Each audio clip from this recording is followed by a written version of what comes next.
Hello ଏ ସାଙ୍ଗମାନେ, କାଲି ଆମେ ବୋଉର ମୋର ବାହାରି ପଡ଼ିଲୁ ଜଗାକୁ ଦର୍ଶନ କରିବାକୁ। କାହିଁକିନା କାଲି ରସଗୋଲା ଭୋଗ ଥିଲା। ଆଉ ଦେଖନ୍ତୁ ସାଙ୍ଗମାନେ, ମୁଁ ସାଙ୍ଗେ ସାଙ୍ଗେ ଗୋଟେ ମିନି ବ୍ଲଗ୍ଟେ ଷ୍ଟାର୍ଟ କରିଦେଲି। ଆଉ ମୋ ବୋଉ ବୁଢ଼ୀ ମାଉସୀ ପାଖରୁ କାଲି ଦୀପ କିଣିକିରି ଏବେ ଖାଲି ଦୀପ ଜାଳି ପକେଇଲା। ଆଉ ସାଙ୍ଗମାନେ, ମୋ ବୋଉ କେମିତି ଜଗାକୁ ଦର୍ଶନ କରିକି ତା ମନର ସବୁ ଦୁଃଖ ଜଣେଇ ଚାଲିଛି। କାହିଁକିନା ସାଙ୍ଗମାନେ, ଜଗାର ଆଖିରେ ଯିଏ ଥରେ ଆଖି ମିଶେଇଛି ତା ଆଖିରୁ ଅଟୋମେଟିକାଲ ଲୁହ ଝରି ପଡ଼ିଛି। ଆଉ ଦେଖନ୍ତୁ ସେମିତି ମୋ ବୋଉ ଆଖିରେ କେମିତି ଅଟୋମେଟିକାଲ ଲୁହ ଖାଲି ଝରି ଚାଲିଛି।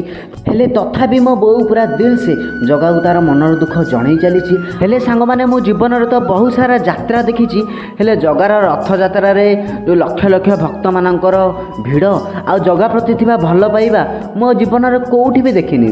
ଆଉ ସାଙ୍ଗମାନେ, ଆପଣମାନେ ଯଦି ଜଗାକୁ ବହୁତ ଭଲ ପାଉଛନ୍ତି ଆଉ ଜଗାକୁ ବହୁତ ଭକ୍ତି କରୁଛନ୍ତି, ତାହେଲେ କମେଣ୍ଟ ମାଧ୍ୟମରେ ଜୟ ଜଗନ୍ନାଥ ଲେଖନ୍ତୁ।